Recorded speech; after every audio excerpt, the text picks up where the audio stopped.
ওসমান হাদির project ভয়াবহভাবে fail করার কারণে তারেক রহমান অবশেষে বাংলাদেশে আসতে পারলেন না। প্রিয় দর্শক, আপনারা অনেকেই ইতিমধ্যে জানেন যে শেষ মুহূর্তে তারেক রহমানকে আটকানোর জন্য ওসমান হাদির মৃত্যুকে কেন্দ্র করে সরকারের তখ্তে তাওস উল্টে দেওয়ার একটা বিশাল পরিকল্পনা গত 18 ডিসেম্বর নেওয়া হয়েছিল। যেভাবে পরিকল্পনা করা হয়েছিল, যদি পরিকল্পনাটি সফল হয়ে যেত তাহলে আজকে তারেক রহমান বাংলাদেশে পৌঁছানোর কোনো কথাই ছিল না এবং বাংলাদেশ একটা তথাকথিত বিপ্লবী সরকারের অধীনে একেবারে কি বলা যায় আনলিমিটেড সময়ের জন্য হয়তো ডক্টর মোহাম্মদ ইউনূস বা ইউনূসের কিছু সাঙ্গপাঙ্গ সহ বাকি কিছু নতুন সাঙ্গপাঙ্গ নিয়ে তারা দীর্ঘদিন ধরে আমাদের কাঁধে জগদ্দল পাথরের মতো বসে থাকতেন। কিন্তু ভাগ্য ভালো, বিভিন্ন কারণে তারেক রহমানের লাক ভালো এবং আমাদের জাতি হিসাবে আমাদের আলাদাভাবে লাক ভালো যে এই প্রজেক্টটা সফল হয় নাই। আপনারা ইতিমধ্যে অনেকেই এই ষড়যন্ত্রের কথাটা জেনে গিয়েছেন, যারা জানেন না তাদের জন্য আমি একটু সংক্ষিপ্ত এটা বলতে চাই। কিন্তু বলার আগে বলতে হবে যে পাল্টা এক ধরনের চাপ তৈরি হয়েছে এবং এই চাপে প্রথম যে উইকেটটা পড়ে গেছে সেটা হচ্ছে একসময় বিএনপি বলে পরিচিত সাবেক আইজিপি, বিএনপির ভিতরের গুপ্ত দলের গুপ্ত শাখা। আপনারা জানেন গুপ্ত দল কোনটা, গুপ্ত বললে বুঝবেন, সেই সুপ্ত দলের নাম আমি নিতে চাচ্ছি না। তাদের যে লোকটা ছিল খোদা বক্স চৌধুরী, মানে ওই খেলার ধারাবাহিক ভাষ্যকার খোদা বক্স চৌধুরী না, এটা হচ্ছে সাবেক আইজিপি, 21শে আগস্ট গ্রেনেড হামলা মামলার অন্যতম আসামি, জজ মিয়া নাটক যার সৃষ্টি, সেই খোদা বক্স চৌধুরীর উইকেট পতনের মাধ্যমে শুরু হয়েছে। প্রতিমন্ত্রী পদমর্যাদায় তিনি প্রধান উপদেষ্টার সাথে ছিলেন, তিনি পদত্যাগ করেছেন, পদত্যাগ করতে বাধ্য হয়েছেন। কেউ তো আর শখ করে ক্ষমতা থেকে যাইতে চায় না, সেটা মানে ডক্টর ইউনূসের মতো লোক গালি খেয়েও বসে আছে চেয়ারে। বাট এতে বোঝা যাচ্ছে যে এই যে 18ই ডিসেম্বরের যে ষড়যন্ত্রটা করা হয়েছিল, একটা বিপ্লবী সরকার গঠন করা হবে পরের দিন, এবং যেই কারণে ঢাকায় প্রায় লক্ষাধিক লোককে নিয়ে আসা হয়েছিল জানাজার নামে, সেটা সাকসেসফুল হয় নাই। আপনাদের অনেকেরই হয়তো জিনিসটা নিয়ে একটু কোয়েশ্চেন আছে, একটু বিস্তারিত জানতে চান, তাদের জন্য একটু সংক্ষেপে জিনিসটা পরিষ্কার করি। ওসমান হাদি যখন মারা যান তার আগে তিনি যখন আহত অবস্থায় ছিলেন দেশের ভিতরে এবং সিঙ্গাপুরে চিকিৎসায় ছিলেন, তখন এই প্রস্তুতিটা নেওয়া হয় এবং যার কারণে ওসমান হাদির নামে একটা বিশাল হাইপ তৈরি করে সোশ্যাল মিডিয়া ক্যাম্পেইন শো তৈরি করা হয়। কেমন আমি আপনি সকলেই জানি যে ওসমান হাদিকে যদি আপনি বিবেচনা করেন যে তার মৃত্যু অবশ্যই একটা শোকাবহ ঘটনা, একটা প্রতিবাদ করার ঘটনা, ক্ষুব্ধ হওয়ার ঘটনা, কিন্তু তিনি এমন কেউ ছিলেন না যার মৃত্যুতে একেবারে একটা মানে উথাল পাতাল হয়ে যাবে, দেশ উলট পালট হয়ে যাবে, সেই পর্যায়ে কিছু ছিলেন না। তিনি বিখ্যাত ছিলেন খুব অশ্লীল গালাগালি করার জন্য, তিনি বিখ্যাত ছিলেন ভাঙচুর করার জন্য, মব ভায়োলেন্সের জন্য। উনি প্রকাশ্য মিডিয়া বলেছেন যে 10 লাখ টাকা করে না দিলে উনি বিভিন্ন জায়গায় গিয়ে এসব জিনিস ভাঙবেন টাকবেন না, পরবর্তীতে হয়তো ফ্রি বা অল্প পয়সায় উনি কাজ করতে চাচ্ছিলেন না। এই সব কিছু মিলিয়ে ওসমান হাদি এমন কোনো অবস্থা ছিলেন না, এটা বোঝা যায় উনি যখন গুলি খান তার আগের সপ্তাহে, উনি যখন নির্বাচনী এলাকায় ঢাকা 8-এ গিয়ে ক্যাম্পেইন করছেন, তার সাথে 4-5 জন লোক এবং বিভিন্ন বাসা থেকে তার উপরে ময়লা পানি ছুঁড়ে ফেলার অভিযোগও আমরা শুনেছি। এই অবস্থা থেকে ওসমান হাদির এই হাইপটা তৈরি করা হয় এবং যখন অবশ্যম্ভাবী ছিল যে ওসমান হাদি হয়তো বেঁচে আর আমাদের মধ্যে ফিরে আসতে পারবেন না, তখন এই সুযোগকে কাজে লাগানোর জন্য একটা চেষ্টা করা হয়। এই চেষ্টার মূল উদ্যোগ হিসাবে দেখবেন আপনি 18 তারিখ ওসমান হাদির মৃত্যুর পরে পরে হঠাৎ করে কিছু লোক গিয়ে প্রথম আলো এবং ডেইলি স্টারে হামলা করে। প্রথম আলো এবং ডেইলি স্টারে হামলা করার মূল কারণটা ছিল যে এটা হচ্ছে ডক্টর ইউনূসের হৃদয়ের যে কিছু জায়গা আছে, একেবারে খুব মানে নাজুক জায়গা, যেটাকে এবং যাদের সাথে ধরেন আন্তর্জাতিক বিভিন্ন মহলের যোগাযোগ আছে, আমি যোগাযোগই বললাম, আপনারা ইঙ্গিত বুঝে নিয়েন। এইটাকে রক্ষা করার জন্য সরকার আসবেই, মানে এই সরকার কিন্তু অন্য কোথাও আসবে না, মানে 32 নম্বর ডেইলি একবার করে ভাঙে ওইখানে গিয়ে, বা এই ধরনের আরো অনেক জিনিস ভাঙা হয়। সাবেক প্রধান বিচারপতির গলা জুতার মালা দেওয়া হচ্ছে, মুক্তিযোদ্ধা মারা হচ্ছে, নারী নির্যাতন হচ্ছে, এইটা হচ্ছে ওইটা হচ্ছে, কোনো কিছুতে রিয়াকশন নেবে না। কিন্তু ডক্টর ইউনূস অবশ্যই তার পিআরের লোকজনকে রক্ষা করার জন্য চেষ্টা করবেন, এবং সেটা হবে প্রথম আলো এবং ডেইলি স্টার। যার কারণে ডেইলি স্টার এবং প্রথম আলোর উপরে গিয়ে হামলা হয়, এবং হামলাটা যদি বিভৎস হয় এটা সব ধরনের চেষ্টা করা হয়, এবং সেই চেষ্টার অংশ হিসেবে ডেইলি স্টারের ভিতরে সাংবাদিক এবং অন্যান্য কর্মীদেরকে রেখে সেখানে আগুন ধরিয়ে দেওয়া হয়, যাতে আগুনে পড়ে কিছু লোক মারা যায় এখানে। আপনারা নুরুল কবিরের বক্তব্য থেকে দেখবেন উনি যখন প্রথমে সরকারের ডক্টর ইউনূস সহ অন্যান্য উপদেষ্টাদের সাথে যোগাযোগ করছেন, প্রথমে কিন্তু তারা খুবই উদ্যোগী ছিলেন এটা এই হামলা থামানোর জন্য, কিন্তু পরে তারা জিনিসটা ইগনোর করেন এবং হামলাটা হতে দেন। কেন হামলাটা হতে দেন এটা বুঝতে হবে আপনাদেরকে। ওই দিনই জুলকারনাইন শাহের, যাকে আপনারা অনেকে চিনেন সাংবাদিক হিসাবে, যিনি মূলত সাবেক সেনা কর্মকর্তা এবং ডিজিএফআই এর সব ধরনের unofficial press release, unofficial source তার মাধ্যমে ডিস্ট্রিবিউট হয়, আমরা সকলেই জানি। এই কারণে উনি একজন ভালো অনুসন্ধানী সাংবাদিক, কারণ যেহেতু ডিজিএফআই এর কাছে বাংলাদেশের সকল লোকের সকল ধরনের তথ্য থাকে, সেই তথ্যগুলো থেকে উনি বাছাই করে কিছু কিছু তথ্য দেন, যেটা আসলে জনসাধারণের জন্য অনেক ক্ষেত্রে কাজে লাগে। এবং তখন জুলকারনাইন শাহীন প্রথমে জিনিসটা ঘোষণা দিয়ে দেন যে 18 তারিখ সরকার পরিবর্তনের জন্য হাদির জানাজাকে কেন্দ্র করে ঢাকায় একটা বিরাট গ্যাদারিং করা হবে। ওই সময় গোয়েন্দা সংস্থাগুলো এটাকে ডিবাং করতে পারে, এটার তথ্য উদ্ঘাটন করতে পারে, এবং এই কারণে প্রথম আলো এবং ডেইলি স্টারের উপরে হামলাটা তারা বাধা দেয় নাই। কেন দেয় নাই? আপনারা যদি দেখেন, অতিরিক্ত police commissioner S N. Nazrul Islam পরবর্তীতে বলেছেন যে পুলিশ এখানে অ্যাকশন নিতে যায় নাই, কারণ অ্যাকশন নিলে লোক মারা যেত এবং পুলিশের উপরে হামলা হতো। মানে অ্যাজ ইট ইজ, যে ঘটনাটা জুলাইতে ঘটনা করা হয়েছিল, বারবার ঘুঘু তুমি খেয়ে যাও ধান, সেই একই ধান আরেকবার খাওয়ানোর চেষ্টা চলছিল। প্রথম আলো এবং ডেইলি স্টারের কে রক্ষা করার জন্য পুলিশ এখানে হালকা আক্রমণ করলে, আমার ব্যক্তিগত ধারণা এখানে হয়তো কিছু স্নাইপারও ছিল, যারা হয়তো কারণ বাজারের ওই ভবনের পাশে উঁচু ভবনগুলোতে বসেছিল এবং ফটাফট করে আরো কিছু লোকজন মেরে ফেলতো। মেরে ফেললে পরের দিন জানাজাতে একটা সিরিয়াস রিয়াকশন হতো, এবং সেই জানাজা তৈরি করার জন্য এই পরিমাণ লোক, প্রায় গুগল ম্যাপ দিয়ে অনেকে দেখেছেন যে 60,000 থেকে 1 লক্ষ 1.5 লক্ষ লোক, কেউ কেউ আরো অনেক বেশি বলছেন, বাট ওই স্পেসের মধ্যে হয়তো সর্বোচ্চ 1 থেকে 1.5 লাখ লোক জড়ো করা হয়।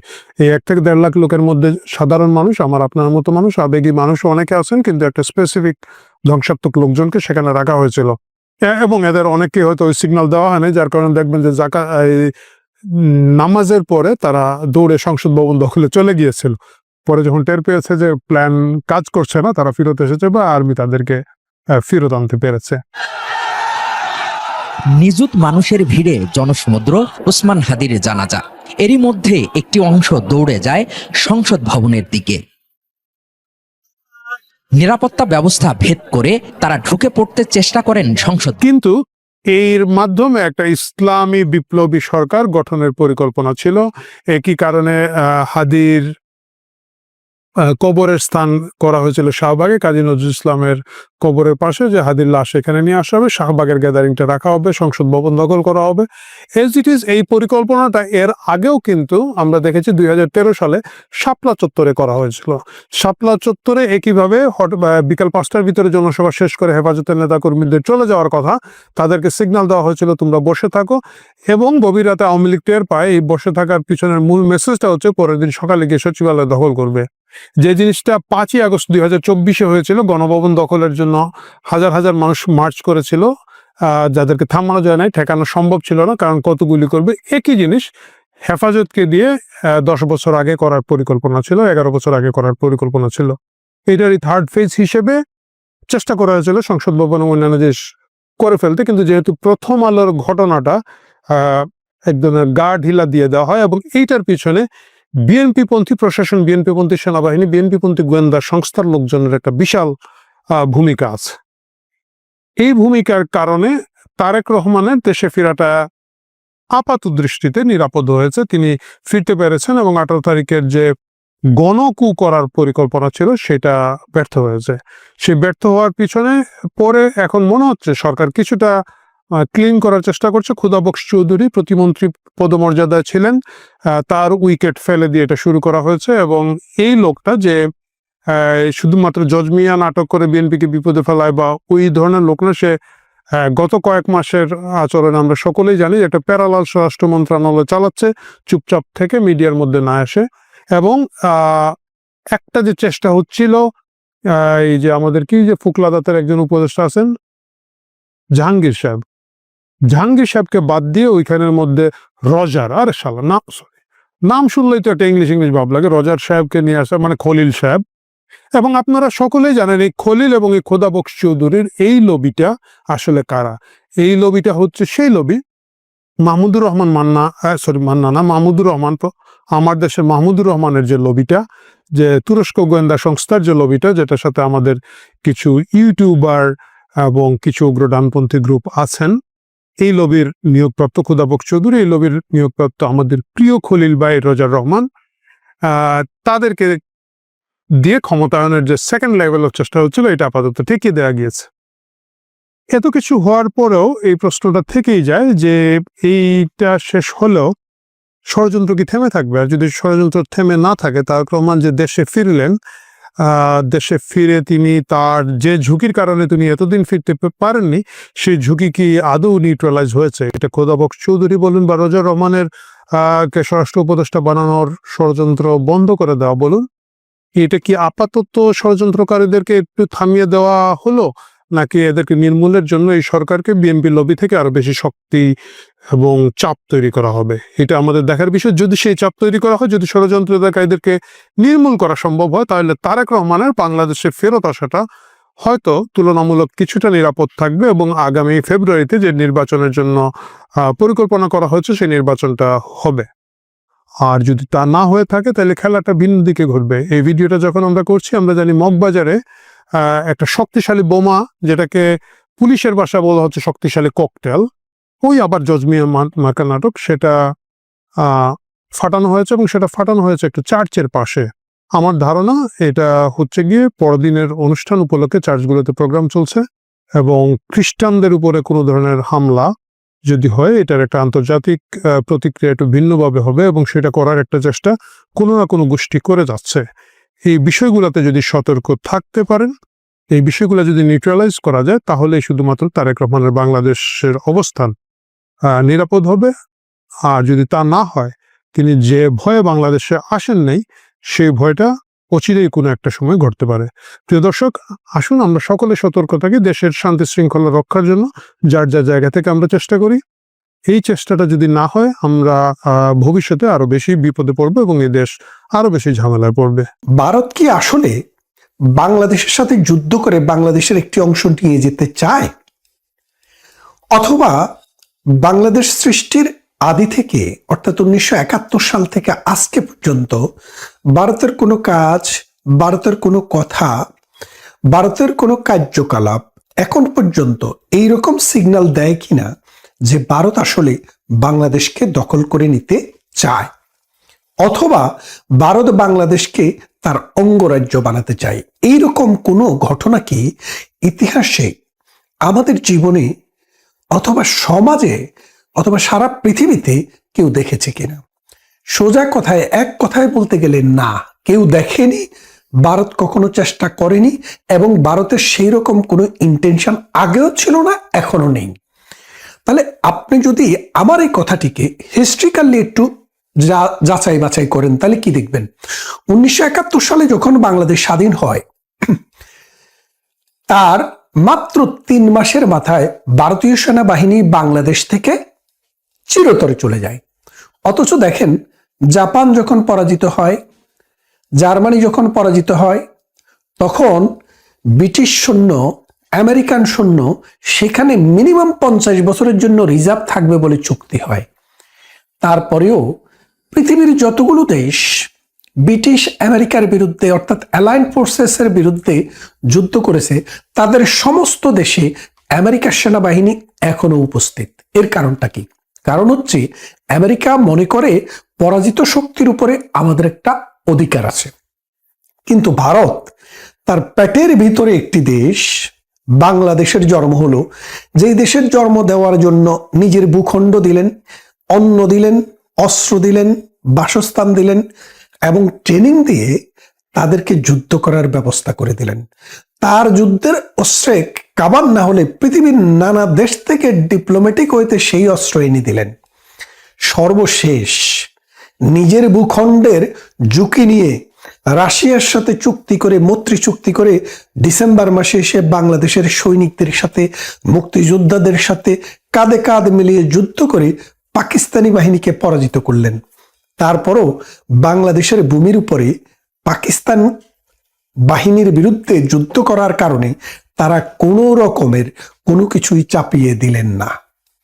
মাত্র 3 বছরের মাথায়, 4 বছরের মাথায় বঙ্গবন্ধু শেখ মুজিবুর রহমানকে হত্যা করা হয়।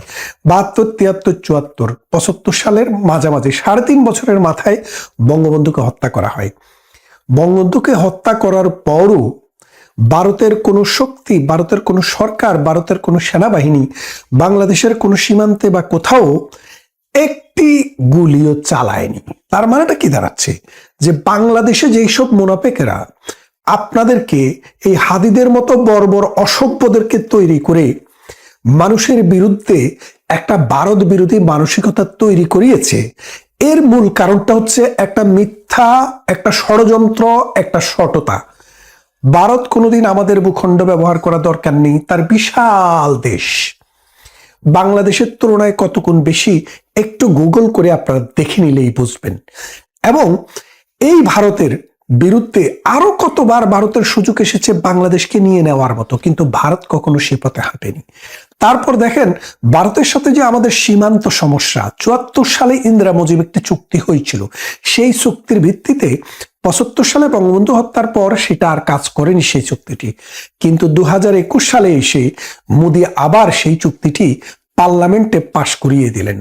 বেরুবাড়ি, আঙ্গরপোতা, দহগ্রাম সহ আমাদের যেই সব ছিটমহল রয়েছে, এই ছিটমহল গুলাকে দুই দেশের নাগরিককে নাগরিকত্ব প্রদান করলেন এবং ছিটমহল সমস্যার সমাধান করলেন। এই সমাধান করতে গিয়ে দেখা গেল যে বাংলাদেশের ভিতরে ভারতের যে জায়গা রয়েছে আর ভারতের ভিতরে বাংলাদেশের যে জায়গা রয়েছে, এটাকে প্লাস মাইনাস করলে ভারতের ১৫০০ হেক্টর বেশি জায়গা, কারণ ভারতের ছিটমহল বেশি ছিল।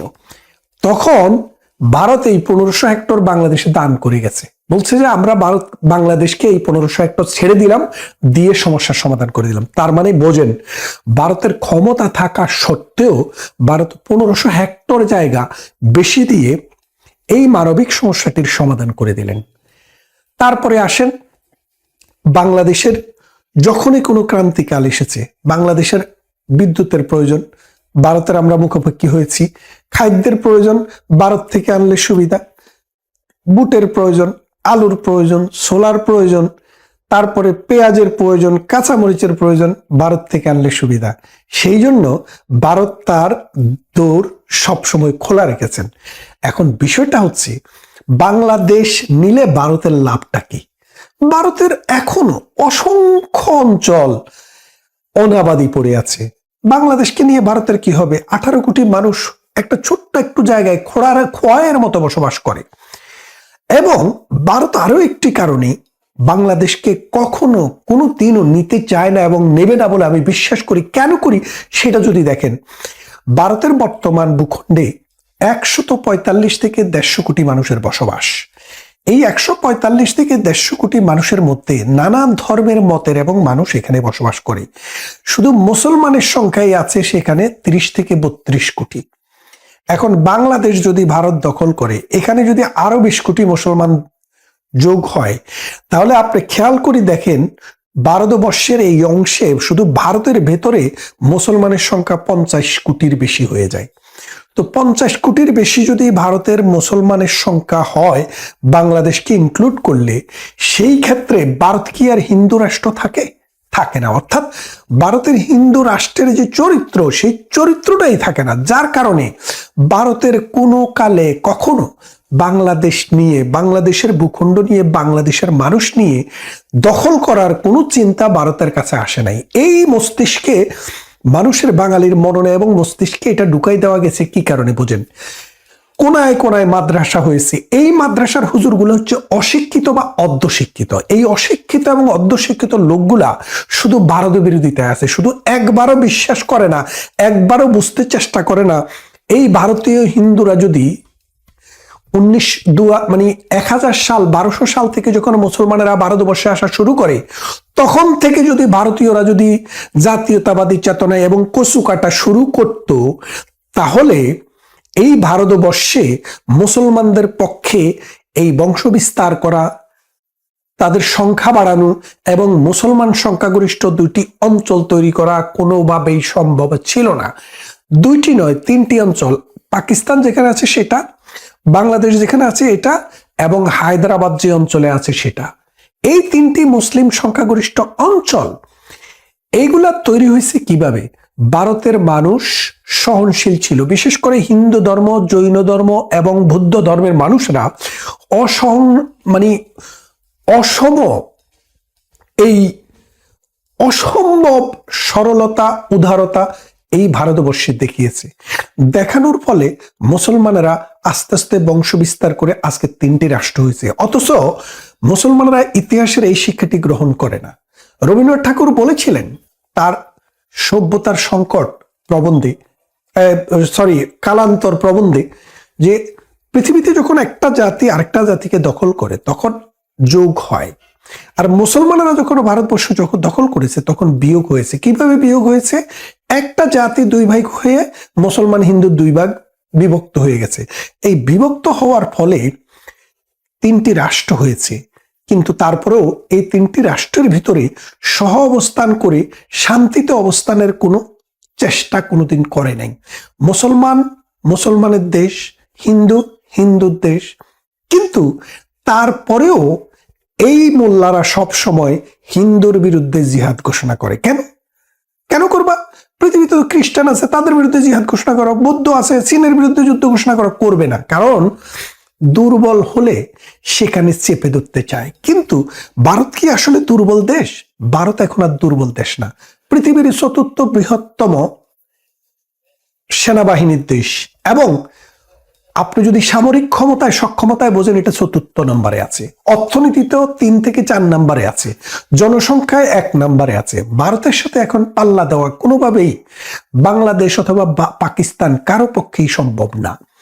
এবং আরেকটি বিষয় দেখেন, পৃথিবীতে যে আপনি বলেন সমতা সমতা, জাতিসংঘ কি সমতার ভিত্তিতে? জাতিসংঘে 193টা রাষ্ট্র আছে। এই 193টা রাষ্ট্রের মধ্যে যদি ব্রিটেন, ফ্রান্স, চায়না, রাশিয়া আর আমেরিকা, এই 5টি দেশ বাদ দিলে আরো 188টি দেশ আছে। এই 188 দেশ একসাথে ভোট দিলেও জাতিসংঘে তারপরেও আপনি কোনো একটা দেশের বিরুদ্ধে যুদ্ধ করতে পারবেন না যদি এই 5টি দেশের একটিও যদি ব্যাটো দেয়। কারণটা কি? কারণ এই 5টি দেশকে সুপ্রিমেসি দেওয়া হয়েছে। সেই সুপ্রিমেসি যদি থাকবে তাহলে সমতা কোথায়? জাতিসংঘ কিসের সমতার উপরে ভিত্তি? মোল্লারা এটা বোঝার বুদ্ধি তাদের নেই। পাওয়ার ব্যাটো মানে আমেরিকার ভোটের ওজন আর বাংলাদেশের ভোটের ওজন, ইন্ডিয়ার ভোটের ওজন, পাকিস্তানের ভোটের ওজন এক না, কোনো কালে ছিল না। এটা বুঝতে হবে। এবং আরো একটা জিনিস বুঝতে হবে যে দেখেন, বাংলাদেশকে যদি আজকে ইন্ডিয়া নিতে চায় 2 দিন মাত্র সময়ের ভিতরে ইন্ডিয়া নিতে পারবে। কারণ টেকনিক্যালি বাংলাদেশের 3 দিক থেকে যদি ঘিরে ধরে, বাংলাদেশ বাহিনী যাবেটা কোথায়? পাকিস্তান বাহিনী পারে না, তাহলে বাংলাদেশ বাহিনী পারবে কোত্থেকে? বুঝতে হবে আজকে আমরা যে আস্ফালন করছি, হাদির মতো জঙ্গিরা যে আস্ফালন আপনাদের মধ্যে ছড়িয়ে দিতে চেয়েছে, এই আস্ফালন থেকে যদি আপনারা বেরিয়ে না আসেন, এই সোনার বাংলাটি লন্ডভন্ড হয়ে যাবে। ভারতের কোনো ঠেকা লাগে নাই আপনাদেরকে নিতে, কারণ আপনারা অন্যে বস্ত্রে বাসস্থানে নিজেদের মাথা নিজেরা খাবেন আর 20 বছর পরে। কারণ প্রতিদিন ভূমি সংকুচিত হচ্ছে, মানুষের সংখ্যা বাড়ছে। পৃথিবীর নানা দেশ এই মৌলবাদ, এই সন্ত্রাসবাদের কারণে বাংলাদেশকে নিষিদ্ধ ঘোষণা করছে। আমেরিকায় যান, ট্রাম্প পারলে মুসলমান বললে আজকেই বের করে দেয়। ব্রিটেনে আসেন, পারলে আজকেই পিঠে বের করে দেয়। অস্ট্রেলিয়াতে যান, পারলে আজকেই বের করে দেয়। ইউরোপের কোথাও মুসলমানের এখন আর সুনাম নেই, অথচ শান্তির ধর্ম আমরা হোল করি। কিন্তু আমাদের মাদ্রাসায় যারা যায়, আমাদের মাদ্রাসা যারা পড়ায়, তারা শুধু জঙ্গিবাদ, মৌলবাদ, সন্ত্রাসবাদ এবং অশান্তির বীজ বপন করে। এই অশান্ত ছেলেরা ঢাকা বিশ্ববিদ্যালয়ে এসে এই বিশ্ববিদ্যালয়টিকে উন্নততর একটি মাদ্রাসা করে এখন এটা এই বিশ্ববিদ্যালয় থেকেও চড়ানো হচ্ছে। 71-এর ঘাতকদেরকে এখন নেতা বানানো হচ্ছে, তাদেরকে রাষ্ট্রের অবিসংবাদিত নেতা বলা হচ্ছে। এর মূল কারণ একটাই, যে ভারত বিরোধিতা, মৌলবাদ, সন্ত্রাসবাদ, পাকিস্তান যে জঙ্গিবাদ উৎপাদন করে তাদের সাথে সহযোগিতা। আসুন আমরা শিক্ষা নেই ইতিহাস থেকে। শুধু শক্তি বুদ্ধিমত্তা হলেই হবে না, বাস্তবতা এবং ঐতিহাসিকতাকেও আমাদেরকে গুরুত্ব দিতে হবে। আজকের ভারত পুরো পৃথিবীর আইকন। আগামী 10-20 বছরের মধ্যে জাতিসংঘের যে 5টি নিরাপত্তা পরিষদের স্থায়ী সদস্য আছে, সেটি 10টাতে রূপান্তরিত হতে যাচ্ছে। সেই 10টি দেশের মধ্যে একটি দেশ হবে ভারত, একটি দেশ হবে জাপান, একটি হবে জার্মানি, আর 3টি এখনো নির্ধারিত হয়নি। একটি ব্রাজিল এবং একটি সাউথ আফ্রিকা বা কোনো একটা আফ্রিকান কান্ট্রি হতে পারে। তাই বলছি যে এই পৃথিবীর যে আজকের দিন, আজকের অবস্থান, জঙ্গিবাদের প্রতি মানুষের যে জিরো টলারেন্স এবং পশ্চিমা বিশ্ব যে মুসলমানদেরকে জঙ্গি হিসাবে নির্ধারণ করছে, এর বিষয়গুলা বাংলাদেশের দিকে তাকালেই বোঝা যায়। আসুন আমার আপনার ভাই বোন সন্তান সন্ততিকে সঠিক ইসলামী শিক্ষা দেই, যে শিক্ষা মানুষকে হিন্দু বৌদ্ধ খ্রিস্টান নয় মানুষ হিসেবে দেখার শিক্ষা দেয় এবং এই দুনিয়াতে সুষ্ঠুভাবে সুন্দরভাবে সহাবস্থান নিয়ে বসবাস করার টলারেন্স হওয়ার শিক্ষা দেয়। শুধু গালিগালাজ নয়, একটু বুদ্ধি খরচ করার যেন আমাদের সুযোগ হয়। আসুন ভারতের সাথে শত্রুতা নয়, বন্ধুত্বের ভিত্তিতে আমাদের এই বর্ধিষ্ণু জনগোষ্ঠীর বাংলাদেশকে সামনের দিকে এগিয়ে নিয়ে যাওয়ার জন্য সকলে একসাথে কাজ করি। বন্ধুত্ব, শত্রুতা নয়।